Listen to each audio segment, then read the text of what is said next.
ဒါလေးကကားမီနီအင်ဗာတာအသေးလေးเนาะကျွန်တော်တို့ဒီမှာလက်လေးလုံးလက်ငါးလုံးသာပဲရှိသေးသေးလေးเนาะဒါလေးကဘာတွေသုံးလို့ရမလဲဆိုတော့ကျွန်တော်တို့ဒီမှာဒါသုံးလုံးလုံးဗျန်ဒူဘက်ထရီအိုးမှာချိန်ထားတာချိတ်ပြထားတာဒါကကျွန်တော်အခုမြောက်လာပို့ကဒါစမ်းပေးတာအဲ့တော့ဒီကောင်လေးကဘာတွေသုံးလို့ရမလဲဆိုတော့ခဲကောက်သုံးလို့ရပန်ငါလုံးဝဖွင့်လို့မရဘူးခဲကောက်သုံးလို့ရမယ်ကျွန်တော်ခဲကောက်ဒီမှာမီမလင်းဘူးเนาะကျွန်တော်တက်လိုက်မယ်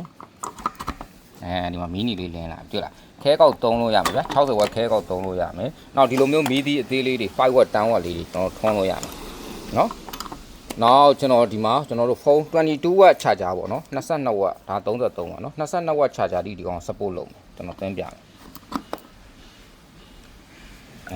ဒီမှာလည်းအာမိုင်တာကိုချက်တိပေါ်22ဝက်တိတော့ support လုပ်မယ်နော်22ဝက်တိ support လုပ်မယ်နော်ဒါလေးတွေသုံးလို့ရမယ်ဗျာဒါပေမဲ့ဒီကောင်က AC ထွက်တာလားဆို AC ထွက်တာမဟုတ် DC ထွက်တာနော်ဒါလေးတစ်ချက်ပါနောက်ဒီကောင်ရဲ့အားသာချက်1224ဒီသုံးလို့ရမယ်ကျွန်တော်ဘက်ထရီက12ဘို့ပဲဖြစ်ဖြစ်24ဘို့ပဲဖြစ်ဖြစ်သုံးလို့ရမယ်ကျွန်တော်စပိန်ဘက်ထရီအိုးနဲ့လည်းသုံးလို့ရမယ်စပိန်ဘက်ထရီကို24ဘို့ဆိုသုံးလို့ရမယ်ဈေးနှုန်းလေးကအရန်တန်တယ်2000ခွဲတယ်နော်ဒါလေးရပါပြီဗျအားလုံးပဲကျေးဇူးပါဗျ